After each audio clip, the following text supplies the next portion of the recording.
¿Cómo andan? Bueno, nuevamente les doy la bienvenida al taller de educación sexual integral. En este caso vamos a hacerlo un poquito más dinámico. Yo les voy a contar un poquito de qué trata esta clase y un poquito en general de qué trata la unidad 1, ¿sí? Nosotros en la unidad 1 vamos a desarrollar lo que tiene que ver con los significados y las significaciones de lo que es la educación sexual y lo que es la sexualidad.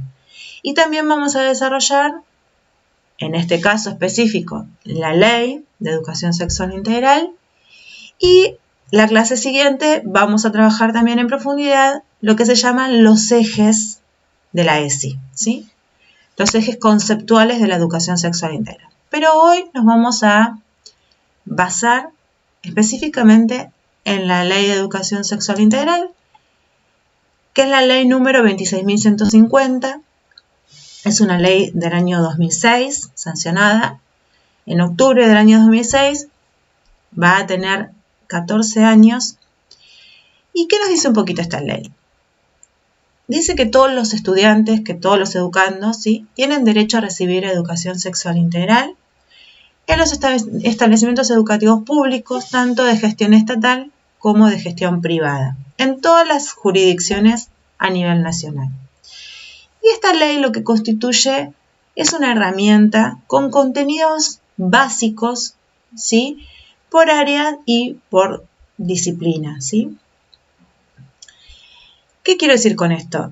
Lo que plantea esta ley es que todos los estudiantes, o sea, todos los niños, niñas y adolescentes, tienen derecho a recibir educación sexual de forma integral, que ahora vamos a ver un poquito más de qué se trata este integral, desde el nivel inicial, que actualmente comienza a los 4 años, hasta el nivel superior, ¿sí? El nivel superior no es obligatorio, pero sí, durante toda su educación formal obligatoria, tienen derecho a recibir educación sexual integral y el Estado tiene que garantizar este derecho.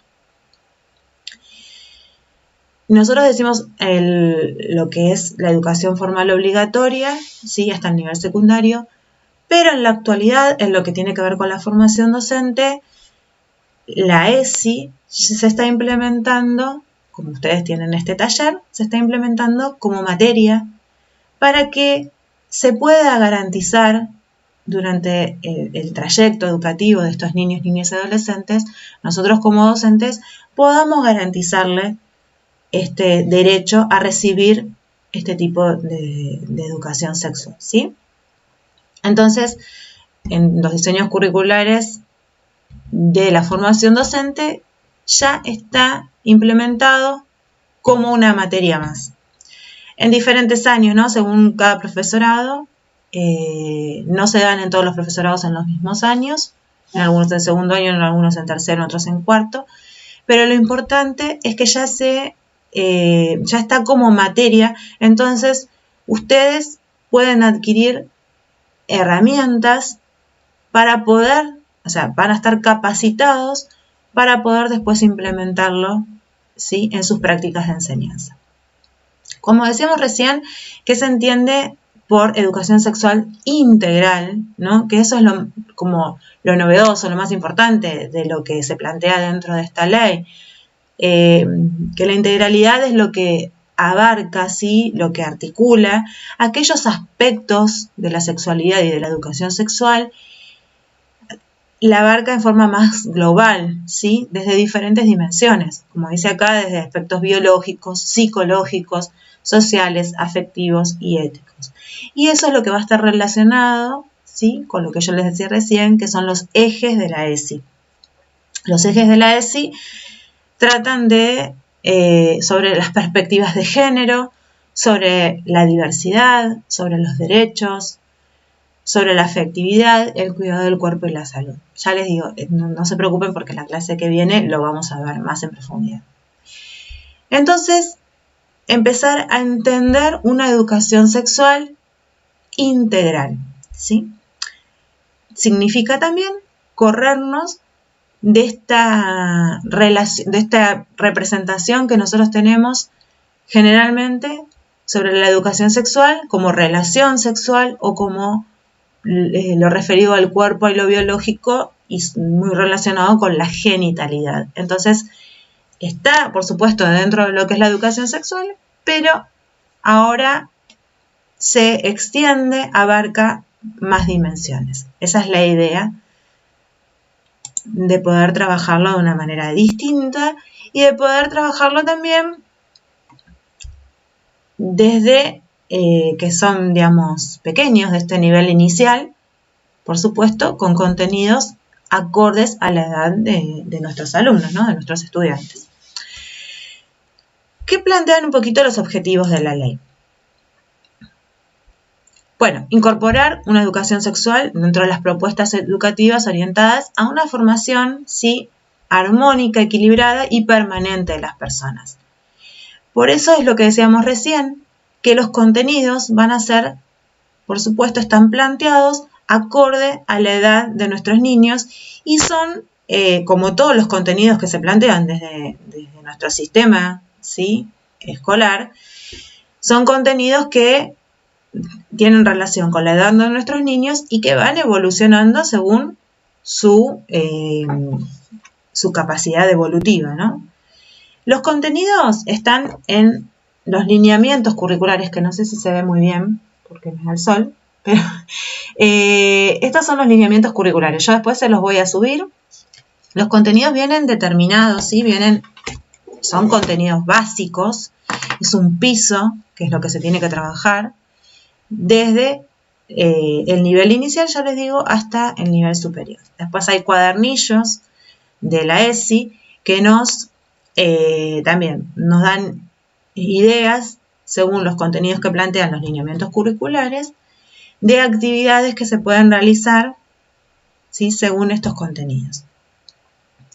Bueno, entonces, para poder desarrollar de forma integral, nosotros lo que vamos a plantear son propuestas que se orienten a una formación equilibrada, armónica y permanente, ¿sí?, de las personas. Esto de permanente tiene que ver con corrernos también de ese taller que se daba en un momento, ¿no? No sé, en primaria por ahí, cuando tenían 10, 11 años, se lleva, y les digo que se sigue dando esto, ¿no? Se llama al centro de salud y se les pide, por favor, que den un tallercito, una jornada, sobre algún tema específico. Generalmente tiene que ver, bueno, con los desarrollos, con los cambios puberales, con los cambios en el cuerpo, ¿sí? Por eso se dan entre los 10 a 11 años, lo que tiene que ver con la menstruación en las niñas, y se empieza a hablar un poquito sobre relaciones sexuales y métodos anticonceptivos. Entonces se dan 1 o 2 talleres específicos y es lo único que por ahí les dan en la primaria relacionado a lo que tiene que ver con educación sexual.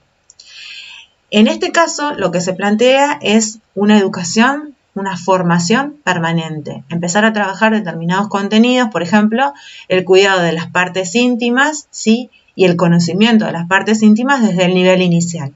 Que los niños conozcan cuáles son las partes que son íntimas, que nadie me puede tocar, que nadie puede mirar, ¿sí? Esto relacionado, por ejemplo, con la prevención hacia el abuso sexual en la infancia. Y en la adolescencia también, por eso es para poder prevenir determinadas situaciones. Bueno, entonces este objetivo trata de esto, ¿no? De que sea una formación permanente, que se puedan trabajar los contenidos desde todas las áreas y en todos los niveles.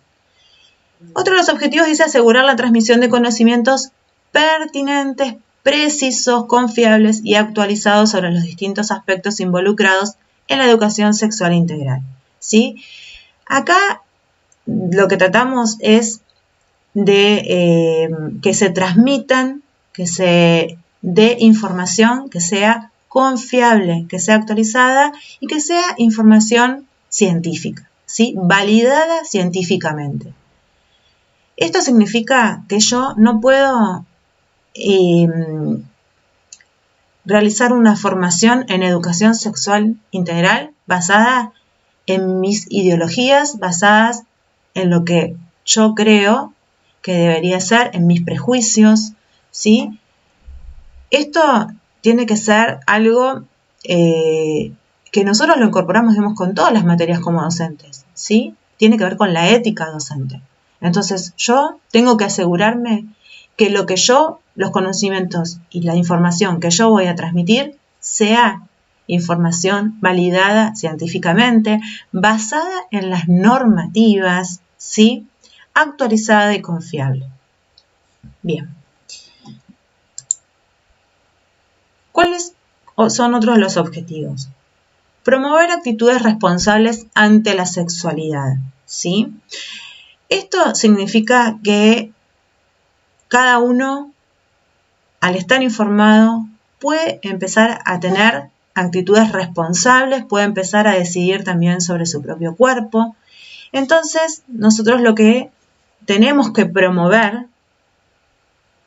desde la educación sexual integral son estas actitudes y estas decisiones que va a poder empezar a tener cada niño, niña y adolescente, ¿sí? Con su propio cuerpo. También vamos a ir desarrollando, o vamos a tratar de ir desarrollando con la educación sexual, la autonomía que estos niños, niñas y adolescentes van a ir teniendo para poder decidir, ¿sí? En algún momento que puedan decidir de forma autónoma, pero que sean responsables también frente a la sexualidad. Esto, más que nada, tiene que ver también con los adolescentes, ¿sí? Y que puedan ser responsables en el cuidado y con uno mismo y hacia el otro también. Pero otro de los objetivos dice prevenir los problemas relacionados con la salud en general y con la salud sexual y reproductiva en particular, ¿no? Prevenir problemas relacionados. Y cuando se habla de la salud en general, se vuelve a hablar de la integralidad, de la salud de forma integral. Si nosotros planteamos qué significa salud para la Organización Mundial de la Salud, no es solamente la ausencia de enfermedad, sino que tiene que ver con un bienestar en general, ¿no? La salud. Y habla de aspectos psicológicos, biológicos y físicos, o sea, físicos, psicológicos y sociales, ¿sí? También se toma una definición de salud de forma integral. Entonces, cuando hablamos de problemas relacionados con su salud, no solamente hablamos del cuerpo y la falta o la ausencia de enfermedad, sino que también hablamos de una salud en contextos, ¿sí? En contexto social y lo que tiene que ver con la salud mental, o sea, con lo psicológico.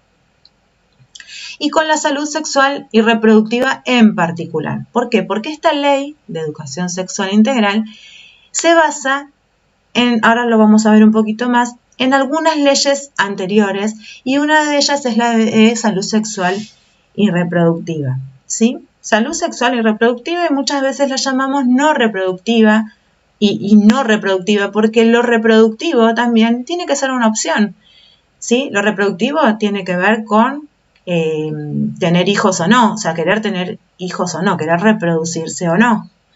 Y es también una decisión que tiene que ser del individuo, del sujeto. Entonces, también esto de salud sexual y reproductiva también le podemos decir y no reproductiva,